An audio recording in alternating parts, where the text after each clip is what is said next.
से सीखते आ रहे हैं और उसी विषय को लेकर हम लोग आगे बढ़ेंगे।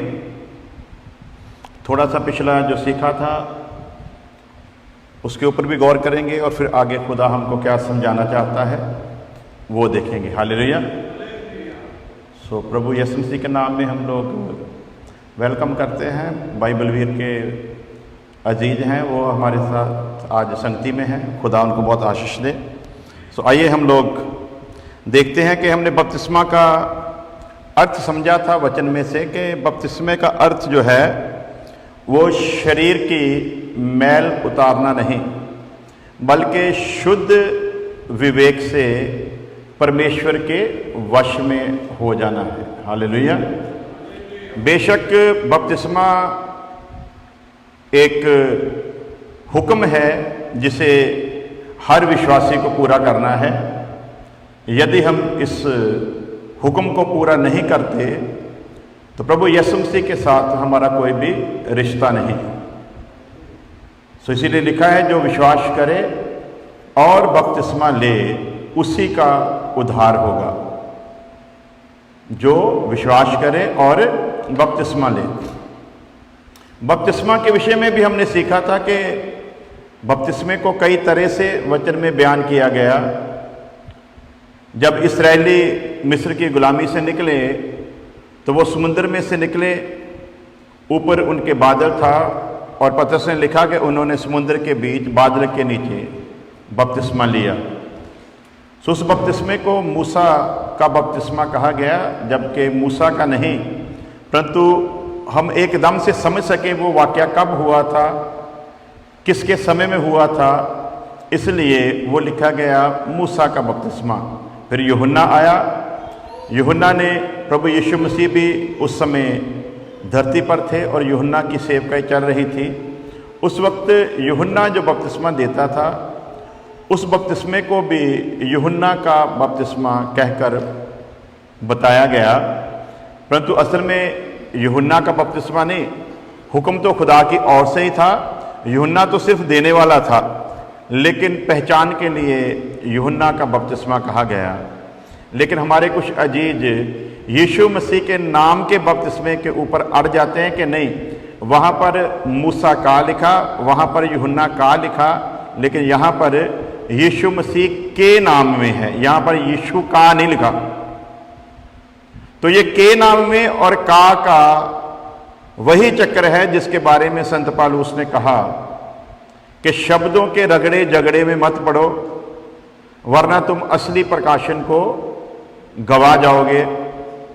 असली प्रकाशन को तुम फिर समझ नहीं सकोगे। यदि शब्दों के ऊपर हम लोग ध्यान देंगे तो वचन में ऐसे बहुत सारे शब्द हैं जिनके कई प्रकार के अर्थ निकलते हैं, लेकिन जो आत्मा पाए हुए लोग हैं उनको पता है कि प्रभु इस शब्द के द्वारा हमको क्या फरमाता है या क्या कहना चाहता है। सो बपतिस्मा बेशक हम लोग जब लेते हैं एक शारीरिक रीति से लेते हैं, उसमें एक देने वाला है, आगे लेने वाले हैं, पानी है और इतना पानी है कि उसमें इंसान को डुबाया जा सके, क्योंकि बपतिस्मे का अर्थ ही डुबाया जाना है। सो इतना पानी हो कि इंसान डुबाया जा सके। और इतना पानी क्यों हो? क्योंकि बपतिस्मे को एक और नाम दिया गया है, दफनाए जाना। सो दफनाया मुर्दा जो जाता है वो मुकम्मल तौर पर मिट्टी के नीचे दफन किया जाता है। उसी तरह बपतिस्मा लेते वक्त भी पानी इतना हो कि इंसान को उसके बीच में दफनाया जा सके, डुबोया जा सके। सो एक दृष्टांत की रीति पर हम लोग देखते हैं, दफनाया नहीं जाता वो, लेकिन जैसे मिट्टी में दफन किया जाता है वैसे ही पानी में डुबाया जाता है। उसे मुकम्मल बपतिस्मा कहते हैं। लेकिन कुछ लोग कहते हैं नहीं, आप लोग गलत करते हो, बाप बेटा पाकरू नाम थोड़ी है। बाप तो एक ओहदा है, बेटा तो एक ओहदा है। सो चलो बाप बेटा तो ओहदा हो गया, पाकरू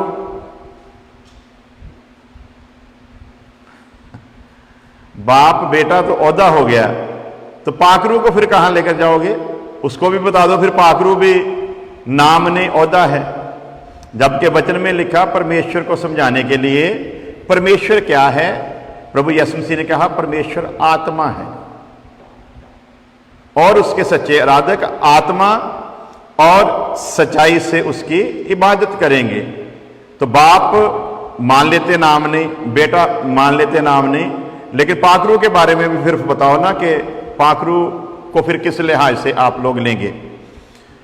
तो ये वो लोग हैं जिनको सिर्फ जो विश्वास में आए हुए हैं उनको गिराने के लिए इनको कोई ना कोई ऐसी नई चीज चाहिए होती है जिससे दुष्ट के हाथों में पड़ के ये कलीसिया में खराबी कर सकें। इससे ज्यादा इनका कोई मंतव्य नहीं होता।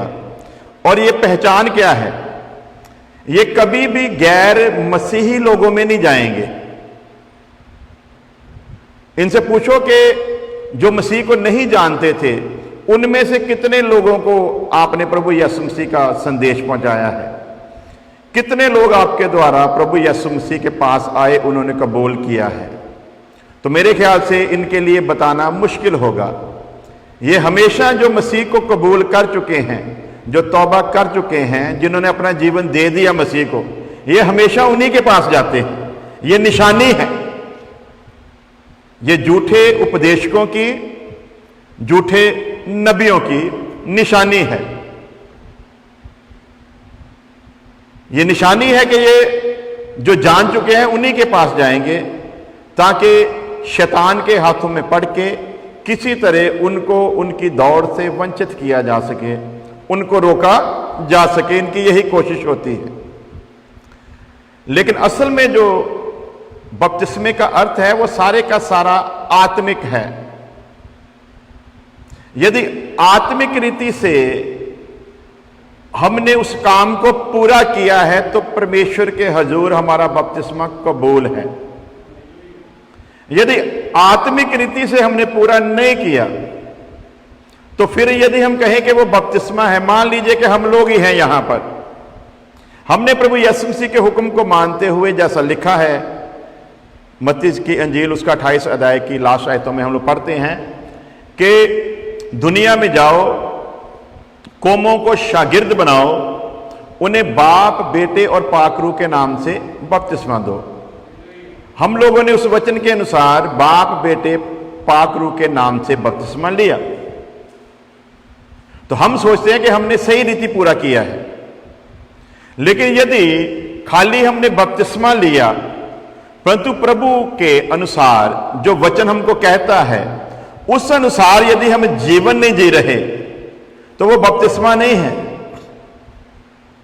उसी तरह बेशक किसी ने यीशु के नाम में ही क्यों ना लिया हो, यदि बाइबल के अनुसार जीवन नहीं चल रहा तो वो बपतिस्मा परमेश्वर की नजर में नहीं है, उसे परमेश्वर बपतिस्मा नहीं मानेगा। तो मैं तो यहां तक कहूंगा कि बेशक यदि आप मानते हो कि यीशु मसीह के नाम में जो बपतिस्मा लिया जाता है, यीशु मसीह ही बेटा है, यीशु मसीह ही बाप है, यीशु मसीह पाखरू, यही कह देते हैं। लेकिन पूरी बाइबल में एक ऐसा शब्द दो जहां प्रभु यीशु मसीह ने अपने मुख से कहा हो कि मैं बाप हूं। पूरी बाइबल में आपको एक भी वचन नहीं मिलेगा यहां प्रभु यीशु मसीह ये कहे कि मैं बाप हूं। यीशु मसीह ने कहा कि मैं परमेश्वर हूं। यह आपको बहुत सारा वचन मिल जाएगा। ध्यान रखना, पिता में और परमेश्वर में फर्क। यीशु मसीह ने पूरी बाइबल में नहीं कहा कि मैं बाप हूं। यीशु मसीह ने यह कहा कि बाप और मैं एक हूं, मैं और पिता एक ही हैं, समझाने की रीति से है। लेकिन यीशु मसीह ने स्पष्ट रूप से यह नहीं कहा कि मैं बाप हूं, परंतु यीशु मसीह ने कहा मैं परमेश्वर हूं। इसके कितने रेफरेंस है बाइबल में? सबसे पहला रेफरेंस तो यही है, एक कुंवारी गर्भवती होगी, एक पुत्र को जन्म देगी, उसका नाम इस तरीके से लिया जाएगा, सर्वशक्तिमान परमेश्वर। सबसे पहला वाक्य प्रभु यीशु मसीह के लिए क्या आता है? सर्वशक्तिमान परमेश्वर। सो यहां पर सारी डिबेट खत्म हो जाती है, क्योंकि शुरुआती शब्द ही उसके लिए इस्तेमाल किया गया, जो एक बालक के रूप में आने वाला है। उसे बाहरी बदन के तौर पर मत देखो, वो अंदर से पूरे का पूरा कामिल खुदा है। उसने चैलेंज किया, मैं वही हूं। जब तक तुम ये नहीं मानते, तुम अपने पापों में मरोगे। यीशु मसीह ने कहा, मैं हूं, साबित करता है कि वो खुदा है। यूहन्ना ने दर्शन देखा, प्रकाशित वाक्य रेविलेशन की किताब में, तख्त पर विराजमान, जिसे देखता है उसके लिए शब्द आया, मैं ही अल्फा हूं, मैं ही ओमेगा हूं, मैं ही शुरुआत हूं, मैं ही अंत हूं। तो यहां पर आकर सारी डिबेट खत्म हो जाती है कि प्रभु यीशु मसीह ही परमेश्वर है। इसके विषय में हम लोग बीते समय में पूरी तसल्ली के साथ सीख चुके हैं।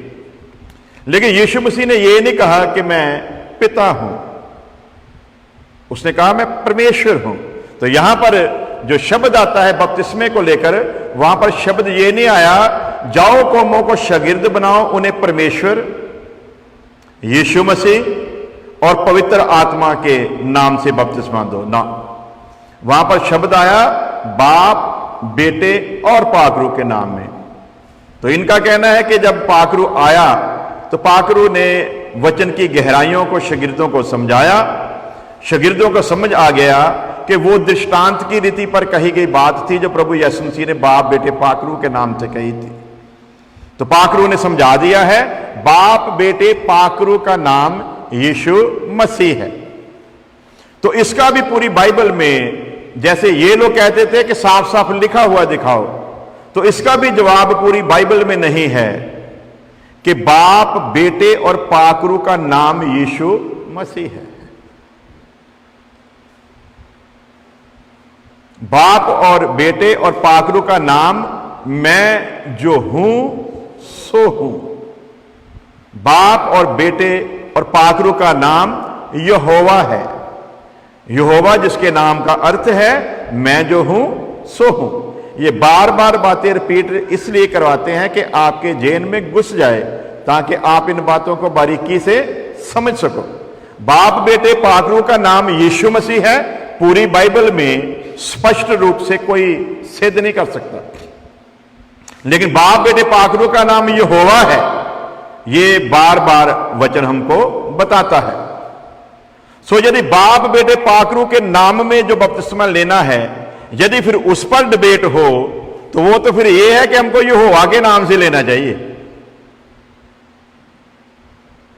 तो फिर यदि यहोवा के नाम से लेंगे तो फिर यहोवा मिटन्स वाले जो हैं वो आपको पकड़ेंगे कि आप तो हमारे भाई बंधु हो। आपकी बुद्धि खुल गई है, आपको पता चल गया यहोवा की अहमियत क्या है। लेकिन उनके लिए भी जवाब है, यदि आप समझते हो कि आप यहोवा का नाम लेकर निकले तो बात ठीक है, तो वचन बताता है जो पुत्र का इनकार करता है उसके पास पिता ने जिसको अधिकार दिया, उसके बिना कोई पिता के पास ना तो आ सकता है और ना ही पिता को कोई देख सकता है। सो यदि किसी ने खुदा के पास जाना है, पिता के पास जाना है, यीशु मसीह को छोड़, यीशु मसीह का इनकार करके कोई पिता के पास या परमेश्वर के पास नहीं पहुंच सकता।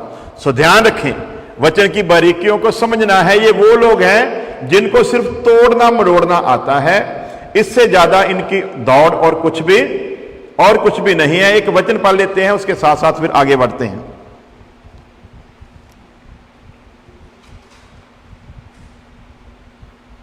पढ़ेंगे इब्रानियों का खत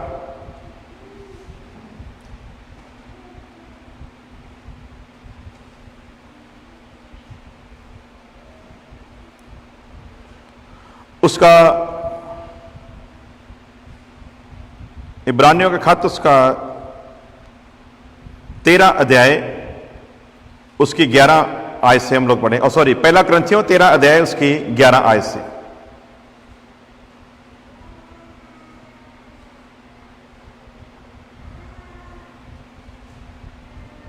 जल्दी से कोई भी पढ़ दे। हालेलुया।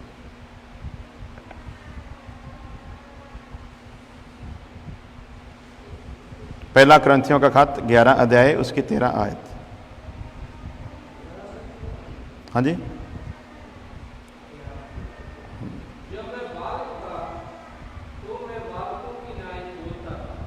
हाँ जी, हाँ जी, पढ़िए।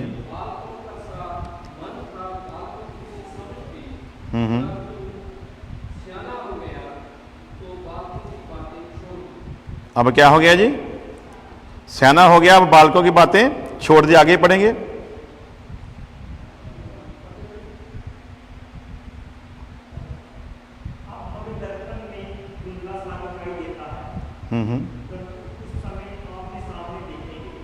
उस समय कैसे देखेंगे जी? अभी कैसा दिखाई देता है? धुंधला सा। लेकिन उस वक्त कैसा देखेंगे? उस वक्त आमने सामने। इसके साथ एक और वर्ष पढ़ लेते हैं, इब्रानियों 13 की 9 आयत, जल्दी जल्दी से, फिर हम लोग आगे बढ़ते हैं वचन की ओर।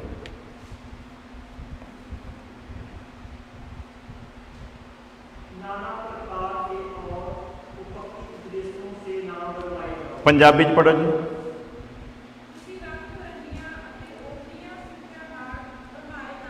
तुसी रंग बिरंगियां अते ओपरी सिक्ख्या। हालेलुया। यहां पर खुदा का दास गैर मसीही लोगों के विषय में नहीं लिख रहा। यहां पर बात हो रही है कि मसीह में ही जो रंग बिरंगी शिक्षा है, मसीह में जो गलत तालीम प्रवेश कर चुकी है, ताकि असली तालीम से लोगों को भटकाया जाए, उसके विषय में यहां पर लिख रहा है। रंग बिरंगी, तो पंजाबी की लिखा ओपरी, हिंदी में इसको क्या बोलेंगे जी? हाँ जी, उपक्की। और क्या शब्द भाई जी आप बताओ, आप हिंदी वाले। हाँ जी, ओपरी की कहते? गैर आप कहेंगे, गैर तलीम या ओपरी तलीम। हाँ जी, गैर तलीम भी कह सकते हैं। हाँ जी, रंग बिरंगी और जिसका ताल्लुक वचन के साथ ना हो, जिसका रेफरेंस वचन में ना मिलता हो, ऐसी तालीम से सावधान रहने के लिए खुदा का दास कलीसिया को कहता है। और यह तालीम कौन आपके पास लेकर आएगा? गैर मसीही लोग नहीं, बल्कि मसीह में ही जो लोग हैं वो ऐसी तालीम को लेकर आएंगे। मेरे लिए बड़ी हैरानी की बात हुई जब हम कनाडा गए, मेरे सामने एक नई बात और आई। और वो नई बात क्या आई? वहां का एक पास्टर कलीसिया को कह रहा है कि किसी भी मसीही बंदे को हलाल मीट नहीं खाना चाहिए।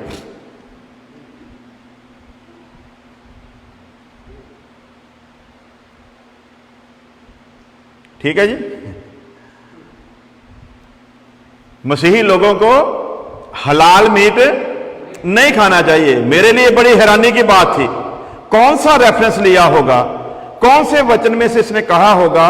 कौन सी बात इसके दिमाग में आई होगी जिस बात को लेकर इसने ये बात कही है? जितनी देर मैंने पूछ नहीं लिया जिनसे बात हुई थी, मेरे को उसका जवाब नहीं मिल रहा था कि आखिर कौन, क्योंकि जब कोई बात कहेगा ना, उसके पीछे कोई ना कोई लॉजिक होना जरूरी है। तो फिर मैं उसके पास पहुंच गया जिसको बात कही गई थी। तो मैंने कहा भाई ऐसे से पता चला आप लोगों के पास्टर ने ये बात कही है, तो क्या रेफरेंस दिया था? तो रेफरेंस क्या है? जब ज्यादातर किसको निशाना बनाया? मुस्लिम लोगों को। तो निशाना क्या बनाया? जब वो हलाल करते हैं। और याद रखना, हलाल में और जबा करने में भी फर्क है।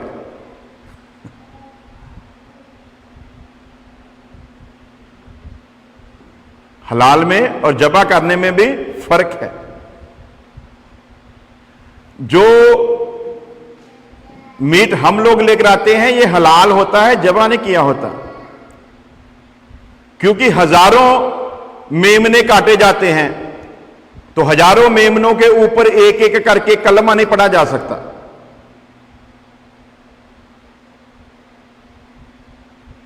लेकिन जबा का जो उनका कानून है, वो जिसको भी काटना है उसको काटते वक्त इससे पहले कि उसकी गर्दन पर छुरी रखी जाए तब वो कलमा पढ़ना है। तो अब रेफरेंस क्या दिया कि आप यदि हलाल मीट मुस्लिम की दुकान से लेकर आते हो तो ध्यान दें कि वहां पर उसने कलमा पढ़ के, अपने रसूल का कलमा पढ़ के उसको काटा है, इसलिए वो अशुद्ध है। और यदि आप खाते हो तो आप अशुद्ध होते हो, है ना बात पक्की? तो सारी कलीसिया ने हलाल मीट खाना बंद कर दिया। वो बोलते नहीं ये तो पाप है। तो मैंने फिर उनको पकड़ा, वचन में क्या लिखा है? तो किसी भी चीज को लहू के संग नहीं खाना,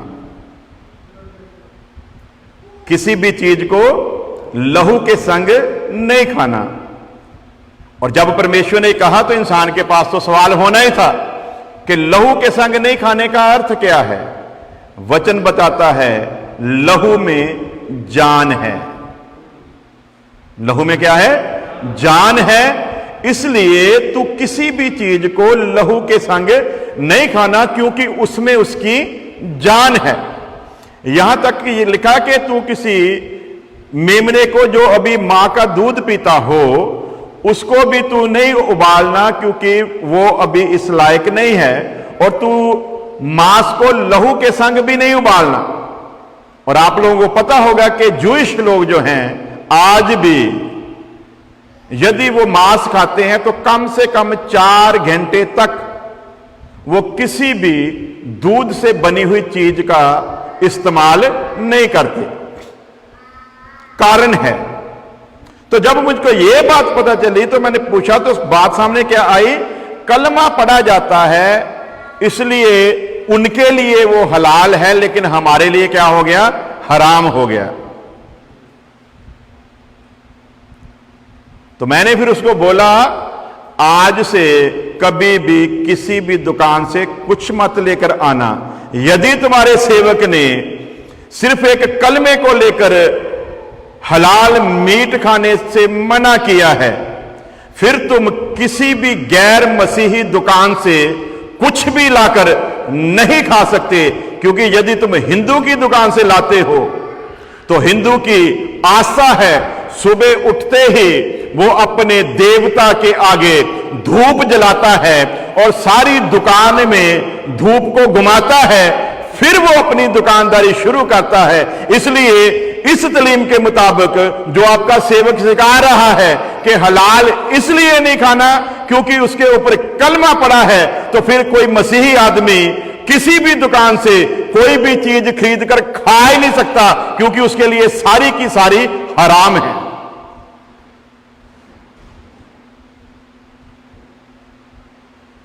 ओपरी तालीम ते रंग बिरंगी, सावधान। कहां से आएगी? बाहर से नहीं, मसीही लोगों में से ही आएंगी। ये बाहर से नहीं आएंगी, ये ड्रामेबाजी अंदर से ही शुरू होगी। तो जब मैंने उनसे सवाल किया, मैंने बोला आप बताओ जी। बोलते बात तो आपकी भी ठीक है। मैंने बोला बात मेरी भी आपको ठीक लगी, बात उसकी भी आपको ठीक लगी, तो मतलब यह है कि आप ही गलत हो। उसने बताया वो भी ठीक, मैंने बताया वो भी ठीक, कल को कोई और आके बताएगा वो भी ठीक। वहां पर कुछ ऐसे थे जो नाचना गाना पसंद करते थे, तो मैंने वचन से बताया कि अब आप नाच नहीं सकते। अगले ही दिन उनके पास अनिल कांत की वीडियो पहुंच गई, तो जितने भी लोगों ने सुना उनको फिर उन्होंने फॉरवर्ड किया, अनिल कांत तो कह रहा है नाचना बिल्कुल ठीक है। तो भाई कह कर गए कि नाचना बिल्कुल गलत है।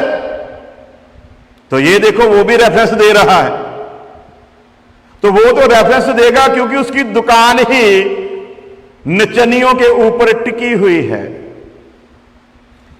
वो नचनियों वाले गाने गाएगा, लोग नाचेंगे, लोग नाचेंगे तो उसका जो गीत है वो पॉपुलर होगा, पॉपुलर होगा तो उसको स्टेज मिलेगी, स्टेज मिलेगी तो उसकी जेब में कुछ ना कुछ आएगा। तो मसला तो है सारा जेब का। डिबेट तो तब होगी ना कि उसको जूम मीटिंग पर लेकर आओ हमारे साथ, फिर सुनो। अगर 5 मिनट में भागना गया तो फिर हमको पकड़ लेना। तो बुद्धि कहां पर है कि हमको कौन सा सेवक अच्छा लगेगा, हम जो करते हैं उसको वो ठीक ठहरा दे। फिर क्या है वो, लो जी बिल्कुल इसने बात बिल्कुल सही। शराब पीने वाले को यहां से पुलपट से खड़ा होकर के कह दे नहीं नहीं नहीं वचन के अनुसार थोड़ी बहुत पी ले, कुछ नहीं होता, कोई गड़बड़ नहीं है, वो तो उसको देवता मानेगा, ऐसा पास्ट होना चाहिए। देखो उसने कह दिया, परमिशन दे दी, कोई बात नहीं, उसको वो बिल्कुल ठीक लगेगा। लेकिन जब हमारे जैसा इंसान वचन से बताएगा, वचन में लिखा शराब उसको पिलाओ जो मरने के किनारे पर है, जिसको मरने की जल्दी है, शराब उसे पिलाओ। जब हमसे पूछेंगे हम प्रकाशित वाक्य से उदाहरण देंगे, शराब पीने वाला किसी भी कीमत पर उसके राज्य में प्रवेश नहीं कर सकता। साफ लिखा, कोई भी उसमें भेद नहीं है।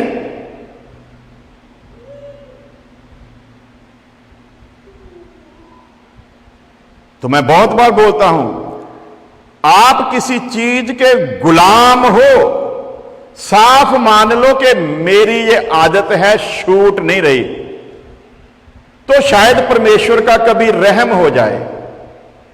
परंतु यदि वचन के साथ छेड़छाड़ करके अपने पाप को छुपाने की कोशिश करते हो, तो याद रखना, ना इस युग में ना आने वाले युग में कभी माफ किए जाओगे।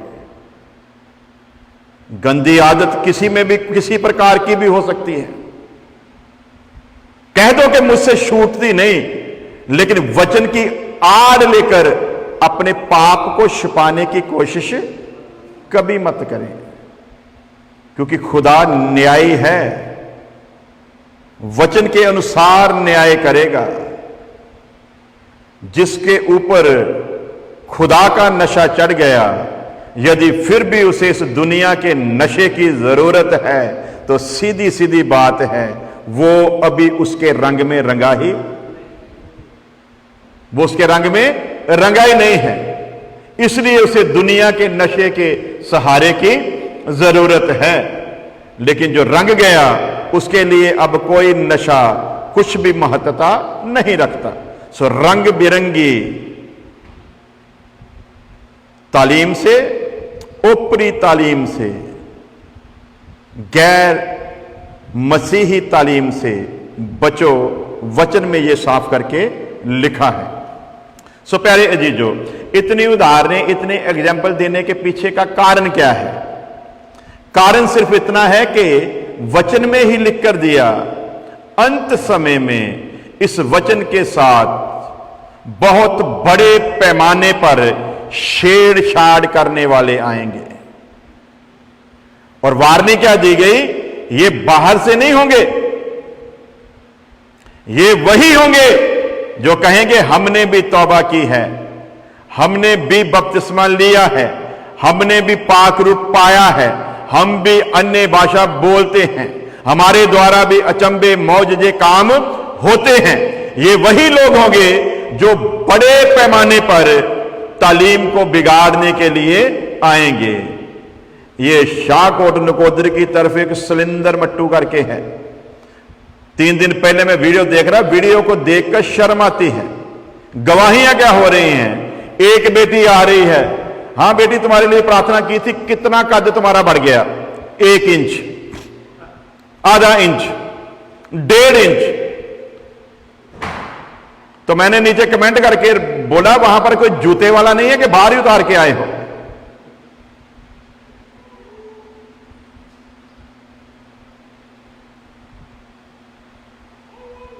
यह कलीसिया की कमजोरी है।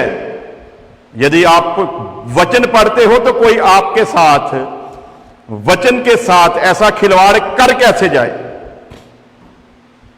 कौन सा वचन है जहां पर लिखा कि जाओ लोगों का कद बढ़ाओ?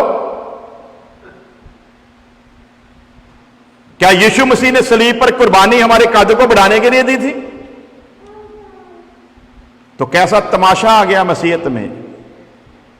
और लोग भी कितने बेशर्म हैं। आकर मेरा 1 इंच कद बढ़ गया जी, मेरा 1.5 इंच बढ़ गया जी, कल को मेरे जैसा गंजा कहेगा मेरे बाल भी आ गए जी। तो प्रभु यीशु मसीह इसलिए कुर्बान हुआ? तेरे को बाल का शौक है तो जाकर लगा ले $10,000 देके।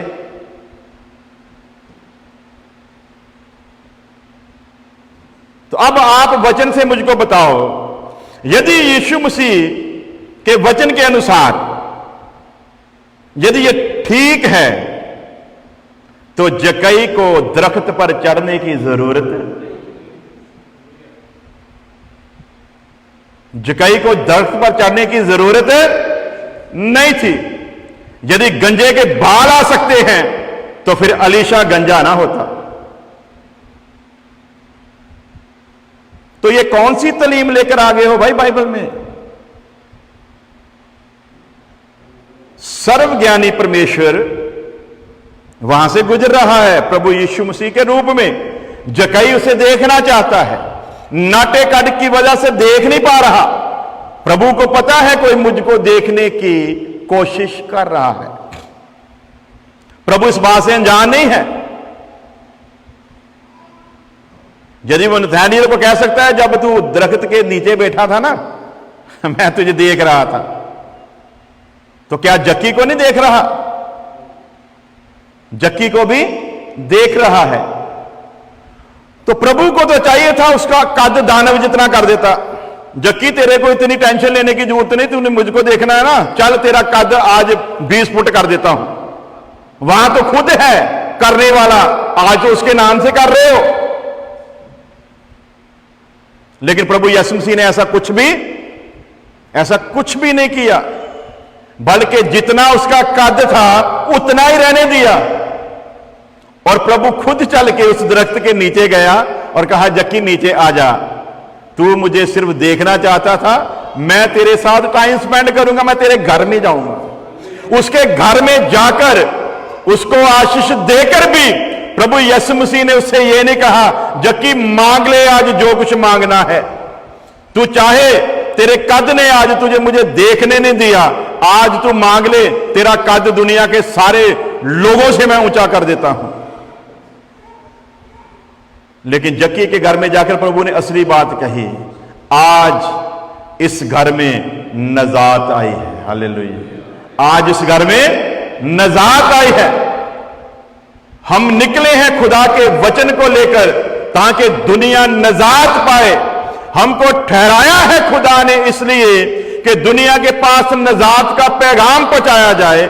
हमें खुदा ने ठहराया है इसलिए कि हम दुनिया को जाकर बताएं कि जमीन के ऊपर और आकाश के नीचे कोई दूसरा नाम नहीं जिसके द्वारा मुक्ति है, केवल एक नाम, यीशु नाम, उसके सिवा कुछ भी। तो नजात के पैगाम को, खुशखबरी के पैगाम को इन लानती लोगों ने कौन सी दिशा दे दी है? संत पौलुस पर उसी समय पाकरू ने प्रकट कर दिया। इसलिए लिख रहा है, रंग बिरंगी और ओपरी तालीम से बचो, ये तुम्हारे नजात के प्रबंध में खराबी करेगी, ये तुम्हें भटका देगी तुम्हारे असली मकसद से। इसलिए सावधान हो जाओ। देखते हैं एक और वचन जो हमने पढ़ा, पहला कुरिन्थियों 13 अध्याय उसकी 11 आयत से, जब मैं बालक था तो मैं बालकों की नाई बोलता था, बालकों की का सा मन था, बालकों की सी समझ थी, परंतु सियाना हो गया तो बालकपन की बातों को छोड़ दिया। अब जब आप मसीह में आते हो, उस वक्त तो ये बातें शोभा देती हैं कि मैं बीमार था, मैं चंगा हो गया, मुझे नौकरी नहीं मिलती थी, नौकरी मिल गई, मेरी शादी नहीं होती थी, शादी हो गई, घर नहीं था, घर बन गया। ये नए नए जब बालक हो तब तो ये बातें शोभा देती हैं, क्योंकि अभी तुमको वचन का ज्ञान, अभी वचन की समझ, अभी तो तुम सिर्फ यही देखना चाहते हो खुदा कुछ करने की कुदरत रखता है, तो यदि कर दे तो मैं खुदा को मान लूंगा। तो अब संत पौलुस क्या कहता है, जब बालक था तब ऐसी बातें करता था, तब तो शोभा देती हैं, लेकिन अभी भी हम उन्हीं बातों में रहें तो इसका सीधा सीधा मतलब क्या है, अभी हम क्या हैं, अभी बालक ही हैं।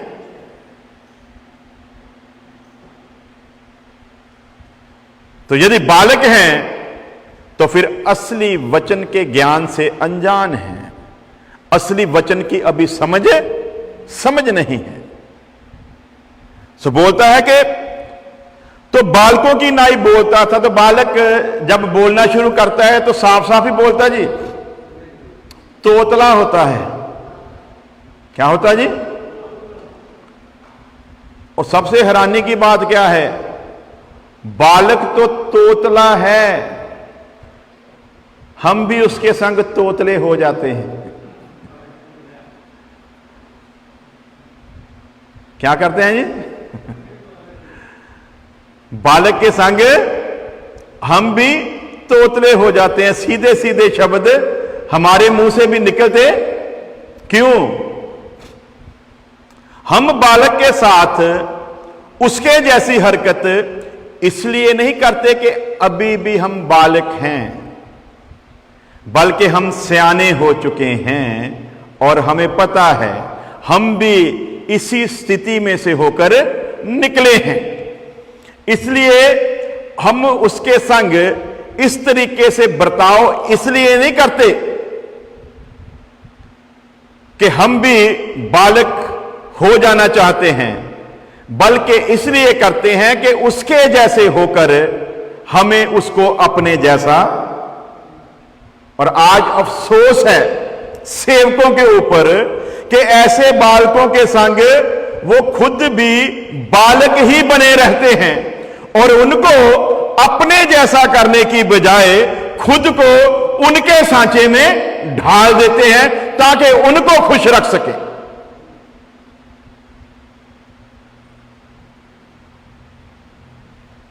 लेकिन अफसोस है कि हमसे ऐसा हो पाता, हमसे नहीं ऐसा हो पाता। हम तो कहते हैं जिसको सुनना है वही आए, जिसको चलना है वही आए, जो शिक्षा से मोहब्बत रखता है वही आए, जिसके अंदर सीखने का मन है वही आए। नौटंकियों की जरूरत, हाजिरी भरने वालों की भी जरूरत नहीं है, क्योंकि 2-4 ही हों परंतु अच्छे हों तो 2-4 हजार 2-4 हजार लाख के बराबर हैं। लाखों हों लेकिन मूर्ख हों तो उनका कोई फायदा नहीं। हम लोगों ने 3 मीटिंगें की कनाडा में, तो 3 दिन ही हम तकरीबन पूरे का पूरा समय प्रभु में ही ध्यान लगाए रहे। ऐसे लगता था जैसे जन्नत में बैठे हैं। तो सबसे मजे वाली बात क्या थी, जो सामने बैठे थे उनका सुनने का मन इतना था कि खुद उनको कहना पड़ता था 2-3 घंटे बाद कि आप लोग उठकर चाय पानी पी लो।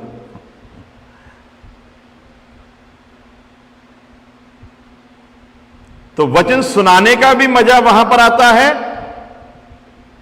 जहां पर सुनने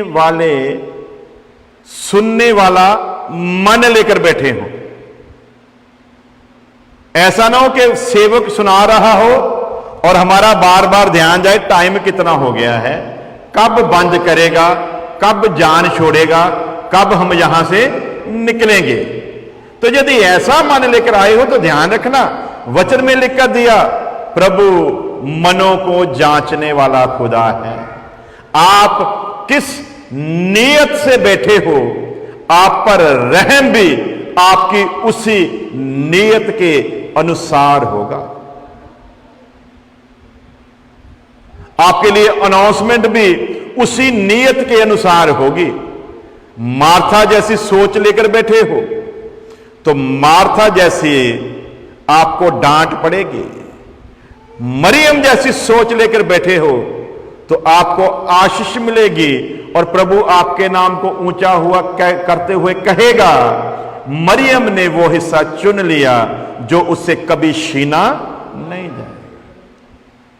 अब मुझे नहीं पता आप लोग कौन सा मन लेकर बैठते हो, क्योंकि मैं तो मनों को जांचने वाला नहीं हूं, लेकिन हां वायदे के मुताबिक एक मनों को जांचने वाला उस जगह पर होता है यहां पर उसके नाम से लोग इकट्ठे होते हैं।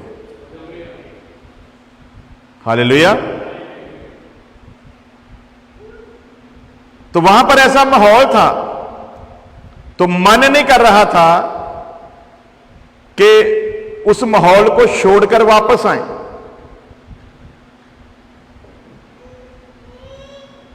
और उन लोगों के मन में पता क्या है, वो लोग क्या सोचते हैं कि जिस कलीसिया को ऐसा सेवक मिला है वो कैसी होगी।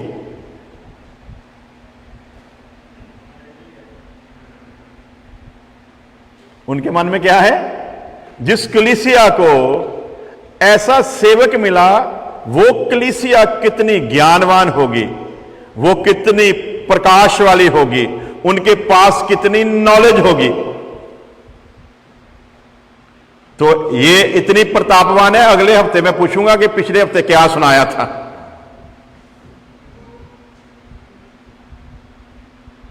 तो इनको वो भी पता।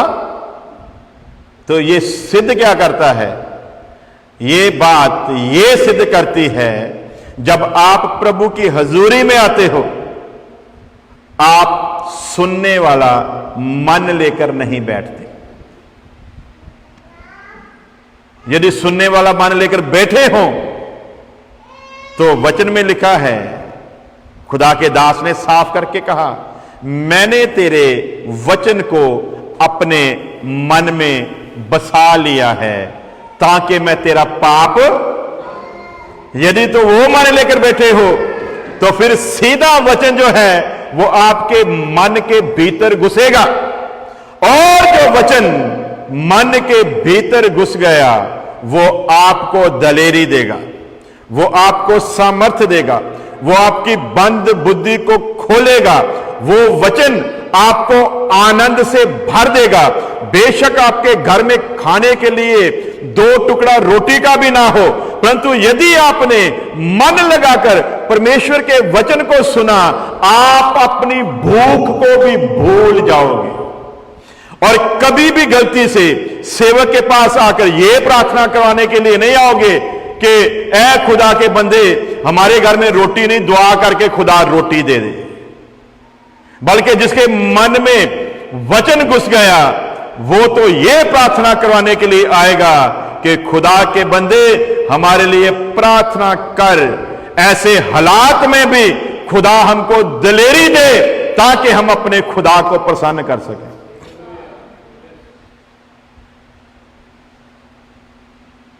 तो शुरू से हमारी एक ही कोशिश रही है कि हमने आपको दुआओं की बीमारी के ऊपर नहीं लगाना है, हमने आपको दुआ करवाने वाले नहीं बनवाना कि आप आओ मैं प्रार्थना करूं, प्रभु आपके ऊपर कृपा करे, एक अचंबा हो, बाद में मैं आपको बुलाऊं, यहां पर आकर खड़े हो, बोलो कि इकबाल गे ने प्रार्थना की थी तो यह काम हुआ है।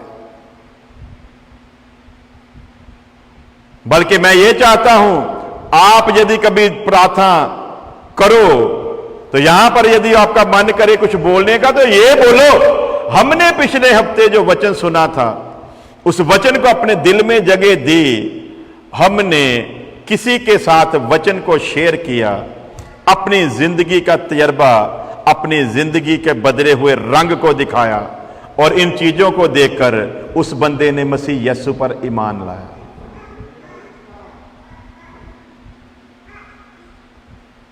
लिखकर दे देता हूं, आपके जीवन से ठोकर खाकर किसी ने मसीह को छोड़ा तो जरूर होगा।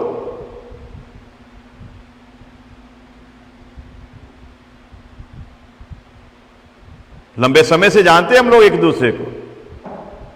आपके जीवन से ठोकर खाकर किसी ने मसीह को छोड़ा तो जरूर होगा, लेकिन यह बात मानने योग्य नहीं कि आपके जीवन को या आपसे सुने हुए वचन को सुनकर किसी ने मसीह को जिंदगी दी हो। तो इसी वचन में लिखा, उस दरख्त के पत्ते कौमों के इलाज के लिए हैं, तो क्या इन पत्तों ने किसी का इलाज किया?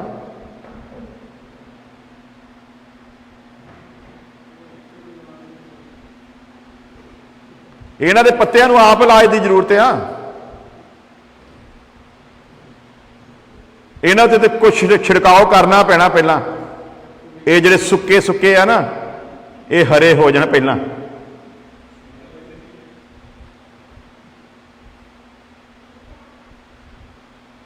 तो मकसद क्या है? मकसद यह है कि हम वचन को समझना चाहते हैं। तो मैंने बड़ी बार आपसे बेनती भी की है, यदि किसी को मुझसे कोई पर्सनल काम है या उसको लगता है मैं उसके किसी काम आ सकता हूं, तो वो इसलिए चर्च में ना आया करे कि इनसे ये काम करवाना है, तो चलो चर्च चले जाते हैं, वो खुश हो जाएंगे। मैं आपका काम ऐसे भी कर दूंगा। जो मैं कर सकता हूं, जो यहां के कानून के मुताबिक ठीक होगा, जो वचन के मुताबिक ठीक होगा, मैं आपका वो काम कर दूंगा। तो कृपया कभी काम को ध्यान में रखकर इस संगति में ना आया करो। उसका कारण क्या है? आप मेरे साथ नहीं खेल रहे, आप अपने सृजनहार परमेश्वर के साथ गेम कर रहे हैं। मुझसे की गई गेम तो किसी काम में नहीं और ना वो कोई मायना रखती है, लेकिन उसके साथ जो गेम करता है उसके लिए ये बड़ा खतरनाक काम है। सो इस बात को हमेशा ध्यान में रखें। यहां पर आओ, वचन से भर जाओ। यहां पर आओ, कोई फैसला लेने का मन बनाओ।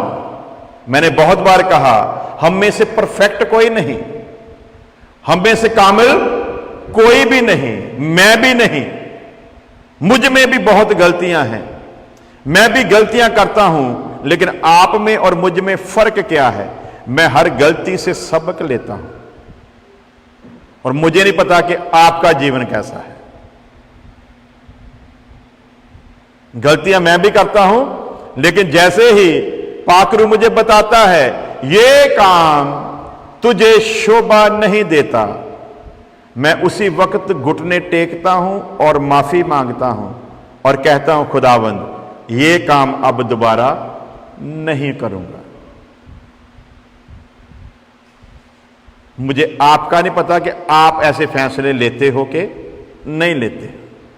मैं कोई भी काम करता हूं, कभी कभी उसका फैसला पहले लेता हूं, बाद में दुआ करता हूं, वो भी गलत है, वचन अनुसार नहीं है। असूल तो यह है कि पहले प्रार्थना करो फिर फैसला लो। लेकिन कभी कभी ऐसा हो जाता है, लेकिन फिर भी यदि मैं पहले भी फैसला लूं तो भी खुदा के सामने उस बात को रखता हूं, जो मैंने फैसला लिया यदि वो तेरी निगाह में ठीक है तो उसकी कोई ना कोई निशानी मुझको दे। यदि तू निशानी नहीं देगा तो मैं समझ लूंगा ये तेरी ओर से नहीं है, और मैं बहुत सारे फैसले लेकर उनके ऊपर क्रॉस मार देता हूं, इसीलिए क्योंकि ऊपर से सिग्नल नहीं मिला। रंग बिरंगी ऊपरी शिक्षा से क्या रहना है? सावधान रहना है। ये सारी जो अपने उदाहरणें एग्जाम्पलें देखी हैं, ये रंग बिरंगी शिक्षा के कारण ही है। ये रंग बिरंगी शिक्षा ही है। इसीलिए तो यहोवा विटनेस वाले कहते हैं सारी दुनिया मसीही और गैर मसीही हर बंदा एक बात पर सहमत है, खूनदान से बड़ा दुनिया में कोई पुण्य का काम, यदि आप अपना खून देकर किसी की जान बचा सको तो इससे बड़ा पुण्य का काम। लेकिन यहोवा विटनेस ये तालीम लेकर आया, अपना खून कभी भी किसी को, आपका बच्चा आपकी आंखों के सामने बेशक मर जाए लेकिन अपना खून उसको, ये रंग बिरंगी ऊपरी शिक्षा है जो मसीही प्रबंध को क्या कर रही है? बिगाड़ रही है।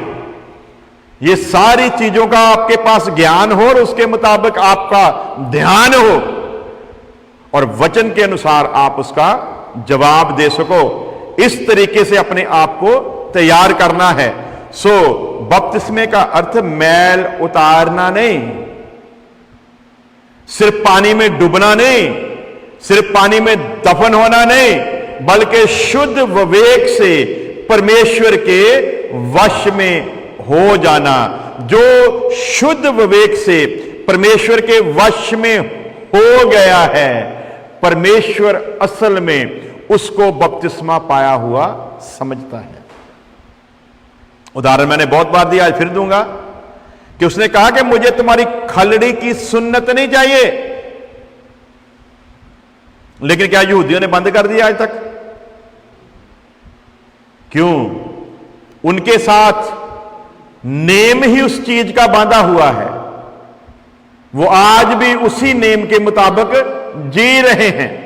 जैसे हमारे लिए बपतिस्मा जरूरी है, उनके लिए सुन्नत जरूरी है। यदि सुन्नत नहीं तो यहूदी नहीं। उसी तरह हम कहते हैं यदि बपतिस्मा नहीं तो मसीही नहीं। तो उनकी सुन्नत को परमेश्वर ने असुन्नत करार दिया। क्यों? क्योंकि उन्होंने खलड़ी में तो की परंतु आत्मा में नहीं। उसी तरह हमारा बपतिस्मा भी परमेश्वर को ग्रहण योग्य तब तक नहीं है जब तक हमारा बपतिस्मा आत्मिक तौर पर ग्रहण नहीं होता। तो आत्मिक तौर पर वो बपतिस्मा ग्रहण होगा जो इस वचन को लेकर चलेगा कि जो आत्मा के चलाए चलते हैं वही परमेश्वर की संतान है। तो यदि हम आत्मा के चलाए नहीं चलते तो बपतिस्मा यीशु नाम में ले लो, बाप बेटे पाकरू में ले लो, उसका कोई फर्क। खुदा तो ये देखेगा तुमने अपने आप को पानी में दफन करते वक्त मन में ठाना क्या था। क्या तूने पौलुस की तरह ठान लिया था कि अब मैं जिंदा ना रहा बल्कि मसीह मुझ में जीवित है? यदि तो तूने अपने आप को, जैसा पौलुस कहता, सारी अभिलाषाओं कामनाओं सहित सलीब पर लटका दिया, यदि तो तूने भी बपतिस्मे के साथ अपने आप को उसी रीति से लटका दिया है तो तेरा बपतिस्मा मैं मानता हूं। वरना तो काम तो हमसे चलता नहीं, चल तो हम पाते नहीं, बचपने की हालत है। और खुदा का दास लिखता है हमको समझाने के लिए कि मैं भी ऐसा ही था, आप भी ऐसे ही हो, लेकिन मैंने अब ये बचपन की बातें छोड़ दी हैं। क्यों छोड़ दी? क्योंकि अब मैं सियाना हो गया हूं। तो उसके जरिए वो क्या बताना चाहता है? जैसे मैं सियाना हो गया हूं वैसे ही तुमको भी सियाने हो जाना, वैसे तुमको भी सियाने हो जाना चाहिए। पढ़ेंगे इब्रानियों 5:12, उसके बाद दुआ करते हैं। इब्रानियों 5:11 से पढ़ेंगे जल्दी जल्दी से।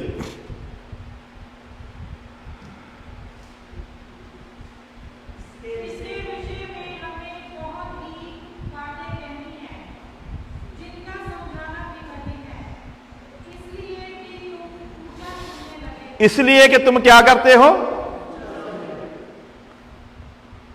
बातें तो बोलता बहुत कहनी है। तो खुदा के दास होने के नाते हमारा भी मन है कि बहुत कहें, लेकिन क्या कहें? यहां पर तो आती नहीं, ऊपर ऊपर से निकल जाती हैं।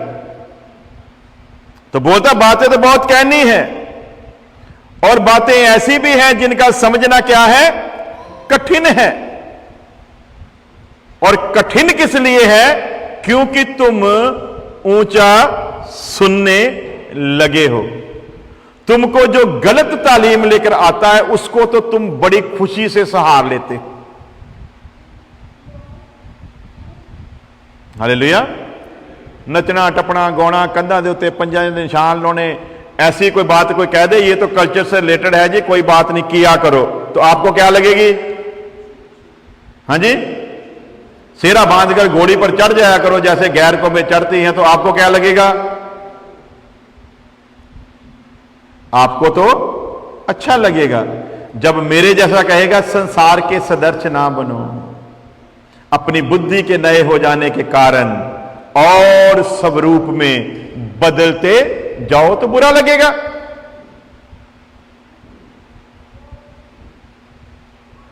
और ये बुरा जब लगेगा उसका सीधा सीधा मतलब क्या है? तुम ऊंचा सुनते हो। और हकीकत में तो यह है तुमने सुनना ही बंद कर दिया है। अब तो वो जो आने वाला आएगा ना, जिस दिन तेरे कान फट जाएंगे,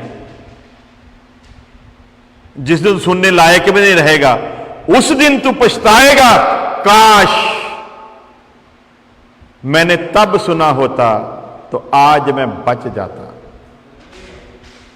लेकिन तब कोई फायदा, अब पछताए क्या हो? तो जब चिड़िया चुग गई तब पछतावे का भी कोई फायदा? तौबा का समय भी यही है, इसके बाद कोई तौबा का समय भी मिलने वाला नहीं है। और 12 आयत में क्या लिखा है? समय के विचार से तुम्हें गुरु हो जाना चाहिए था। क्या होना था चाहिए था जी? समय के विचार से क्या होना चाहिए था? यहां पर ये संत पौलुस अपनी मर्जी से बात नहीं लिख रहा, खुदा ने ओल्ड टेस्टमेंट में ही इस बात को जाहिर कर दिया था कि मेरी तो ये तमन्ना थी कि मेरे सारे लोग ही जाजक होते, मेरे सारे लोग ही प्रीस्ट होते, मेरे सारे लोग ही नबी होते। खुदा की तो शुरू से ये चाहत थी, इसीलिए लिखा तुम चुना हो वंश, जाजकों की शाही मंडली हो। परमेश्वर आपको शाही मंडली देखता है, कौन सी? जाजकों की, प्रीस्टों की। लेकिन अभी तक आप क्या हो? बोलता है समय के विचार से तुम्हें गुरु हो जाना चाहिए था। लेकिन अभी भी तुम्हारी हालत कैसी है? दूध पीते बच्चों जैसी। तो अब जब कोई ये वचन सुनेगा ना, दूसरा आएगा, पता क्या उदाहरण देगा? आपका पास्टर बिल्कुल गलत बोल रहा था, आपको पता यीशु मसीह ने बच्चों को कितनी महत्ता दी है? यीशु मसीह ने कहा बच्चों को मेरे, और ये कैसा बंदा है जो बच्चों की निखेधी कर रहा है? ये तो वचन से बाहर बोल रहा है। प्रभु यीशु मसीह से ये बड़ा हो गया। प्रभु यीशु मसीह तो कहता है बच्चों को मेरे स्वर्ग का राज इन जैसे, इनका है या इन जैसे लोगों का है? हाँ जी बोलो, इनका है या इन जैसे? मेरे पास आने दो, समझा रहा है।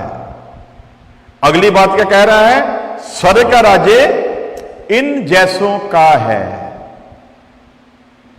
इन जैसों का मतलब बच्चों में वो नफरत नहीं होती जो हम में होती है। हमारी शान के खिलाफ कोई एक बार कह दे, बेशक मुंह पर तो हंसकर दांत दिखाकर उसको कह दे कि नहीं हमको कोई गुस्सा नहीं, हमने तुमको माफ कर दिया है, लेकिन अंदर ऐसा बरूद रखते हैं जो हर रोज थोड़ा थोड़ा करके फटता रहता है।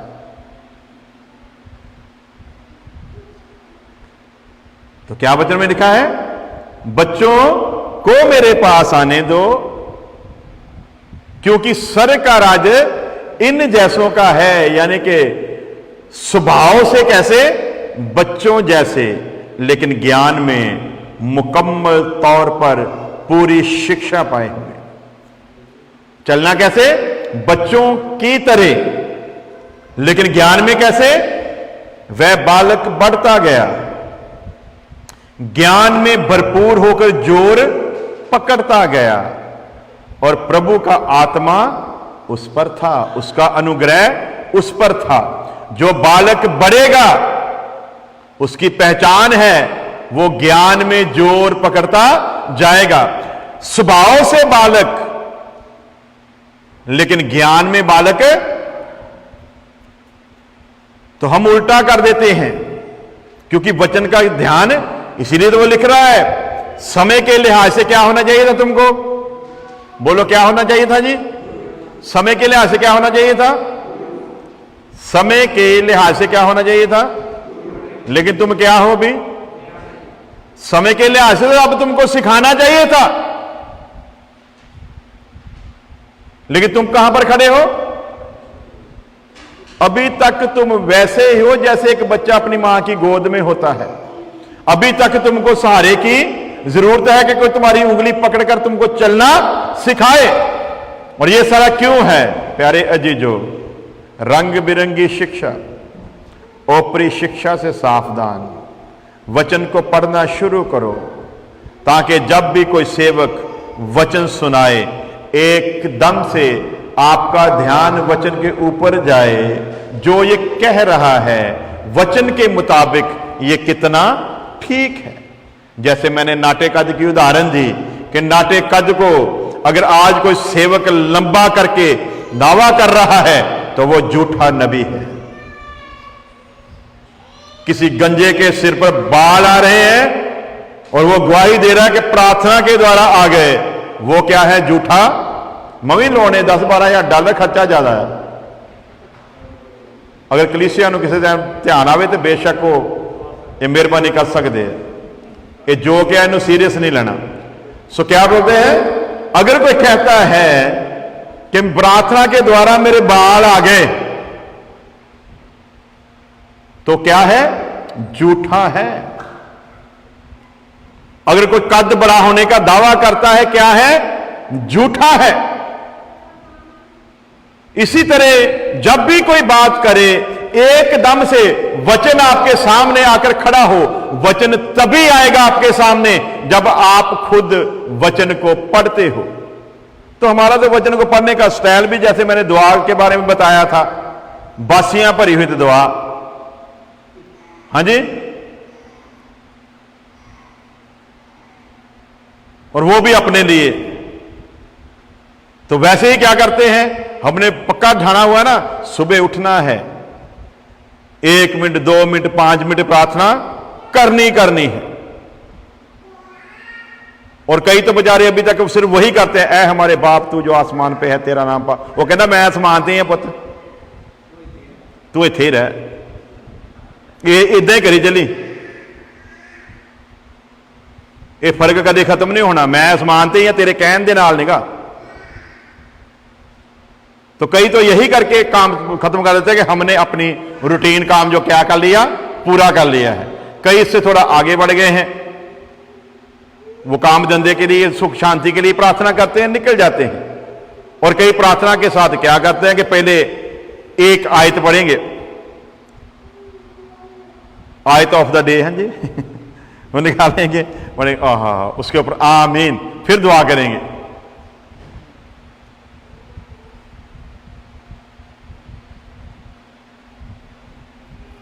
हालेलुया।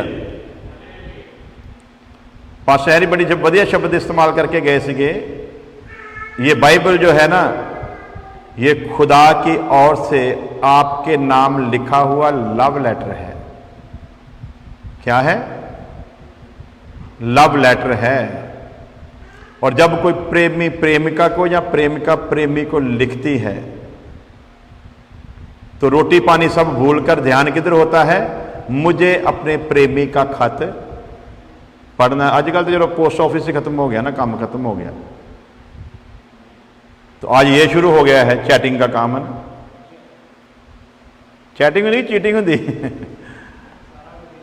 है चीटिंग, वैसे नाम चैटिंग दिया हुआ है क्योंकि उधर से भी झूठ है, सामने से भी झूठ ही है। वो पूछता है हाँ जी क्या खा रहे हो, इतने भावें दाल ना मिलती होवे, चिल्ली चिकन खा रहे जी।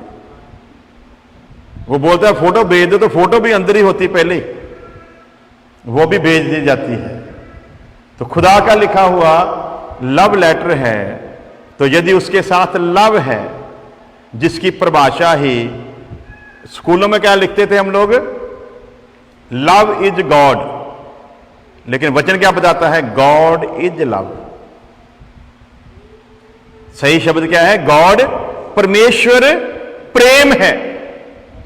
और उस प्रेमी परमेश्वर का लिखा हुआ खत आपके घर में है, धूल पड़ चुकी है,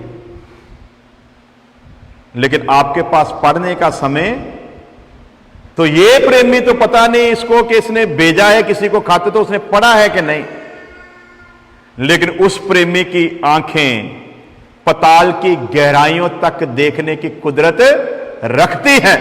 वो हर रोज देखता है आपके घर में उसका लव लेटर पड़ा हुआ, आपने पढ़ा कि नहीं पढ़ा, और मुकर नहीं सकते। सो प्यारे अजीजों, पढ़ना शुरू करो ताकि आप समझ सको ये रंग बिरंगी तालीम तो नहीं, ये ओपरी शिक्षा तो नहीं, ये वो शिक्षा तो नहीं जिसके बारे में मेरे प्रेमी ने मुझको सावधान किया है। और इसलिए सावधान किया है कि उसके और हमारे प्रेम में कहीं कोई की कहते ਹੁੰਦੇ ਹੋ ਜਿਹੜਾ सिगा ਵਿੱਚ कैदो, कहीं कोई कैदो ना आ जाए, कहीं किसी परिवार में कोई शकनी ना आ जाए, कहीं को घर को तोड़ने वाला ना आ जाए, कहीं कोई अबशालोम वाला जैसा रास्ते में ही बैठकर काम खराब करने का काम शुरू ना कर दे। सो खुदा आप सबके साथ हो। ध्यान रखना, नए जन्म के प्रबंध में, नए जन्म की गंभीरता में सबसे अहम विषय रंग बिरंगी शिक्षा से सावधान हो जाओगे तो बचे रहोगे, वरना नाश हो जाओगे। क्योंकि इसी वचन में लिख कर दिया, थोड़ा सा खमीर सारी परात को खमीरा कर देता है। सो ध्यान रखना, खुदा आपके साथ हो। आइए प्रार्थना करते हैं। Hallelujah, hallelujah. पहले खुदा तुझे धन्यवाद देते हैं तेरी दया, तेरी मोहब्बत के लिए, तेरे इन बहुमूल्य अनमोल वचनों के लिए तेरे शुक्रगुजार हैं। इन वचनों में ही हमारी जिंदगी है खुदा, और जो जीना चाहता है वो ऐसे जैसे इंसान जिस्म के लिए रोटी खाता है, वैसे ही आत्मा के लिए तेरे वचनों को हर रोज खाता है। और जो तेरे वचनों को रोज खाते हैं वही बल पाते हैं खुदा, और जो बल पाते हैं वही हैं जो तेरी खुशखबरी को लोगों तक लेकर जाते हैं। तेरे लोगों पर तेरे बड़े रहम को मांगते हैं। हर जिंदगी तेरे वचन को खाने वाली हो जाए, ताकि बल पाकर वो काम करें जिसके लिए तूने सबको चुना है। खुदा हमारी प्रार्थना को सुन ले, मसीह यीशु के नाम में आमीन। हम सब खड़े होंगे, एक भजन गाएंगे, उसके बाद प्रार्थना करेंगे। हालेलुया। तेरा शुक्र हो, धन्यवाद, धन्यवाद। अपने अपने दिल पर हाथ रखकर प्रभु से कहें, मैंने तेरे वचन को सुना है, मैं आज सचमुच तेरे वचन को अपने मन में जगह दूंगा, ताकि तेरा वचन मेरे मन में फलदायक हो, ताकि मैं तेरा पाप ना कर सकूं। यसुदा सिपाही हाँ जरूर लड़ांगा, मैं ना डरांगा, विश्वास करांगा, मैं ना डरांगा, विश्वास करांगा। यसु दा सिपाही हाँ, यसु दा सिपाही हाँ, जरूर लड़ांगा, मैं ना डरांगा, विश्वास करांगा, मैं ना डरांगा, विश्वास करांगा, मैं विश्वास करांगा, मैं विश्वास करांगा, मैं विश्वास करांगा, मैं विश्वास करांगा। जावे ते जान चली जा, मेरा ईमान ना जावे, जावे ते जान चली जावे, मेरा ईमान ना जावे, जे कदे मौत भी आवे, यसू दियां बाहां विच आवे, जे कदे मौत भी आवे, यसू दियां बाहां विच आवे। यसू मेरी जिंदगी, यसू मेरी जिंदगी, कदे ना मरांगा, मैं ना डरांगा, विश्वास करांगा, मैं ना डरांगा, विश्वास करांगा, मैं विश्वास करांगा, मैं विश्वास करांगा,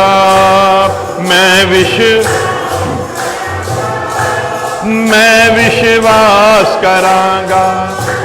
आरिया नाल जो चिरे गए, आरिया नाल जो चिरे गए, आरिया नाल जो चिरे गए, खरे ईमान दे योदे, आरिया नाल जो चिरे गए, खरे ईमान दे योदे, मौत नू ओ ललकार गए, सदा ले यसू दे हो गए, मौत नू ओ ललकार गए, सदा ले यसू दे हो गए। यसू मेरे नाल है, यसू मेरे नाल है, कदे ना हरांगा, मैं ना डरा,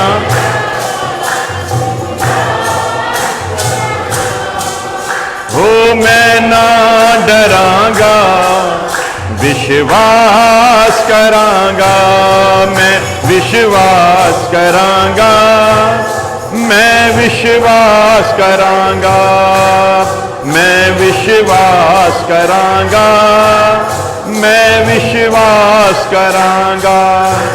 आकाशां विच तारियां दे मैं विश्वास करांगा, मैं विश्वास करांगा, मैं विश्वास करांगा, मैं विश्वास करांगा। यसू दा सिपाही हाँ, यसू दा सिपाही हाँ, जरूर लड़ांगा, मैं ना डरांगा, विश्वास करांगा, मैं ना डरांगा, विश्वास करांगा, मैं ना डरांगा, विश्वास करांगा। प्यारे खुदावन खुदा, सचमुच तू ऐसा अपने लोगों को विश्वास दे, हालात कैसे भी होन, तेरे लोग एक सच्चे सिपाही की तरह हर मुश्किल का सामना करन और उत्ते जित पाने वाले हो जान। साडी प्रार्थना सुनो मसीह यसू के नाम दे विच, आमीन। हुण साडे खुदावन यसू मसीह दा फजल, खुदा दी मुहब्बत, पाक रूह दी संगत होने तो लैके हमेशा तक वो तमाम लोगों के नाल बनी रहे, आमीन। हालेलुया।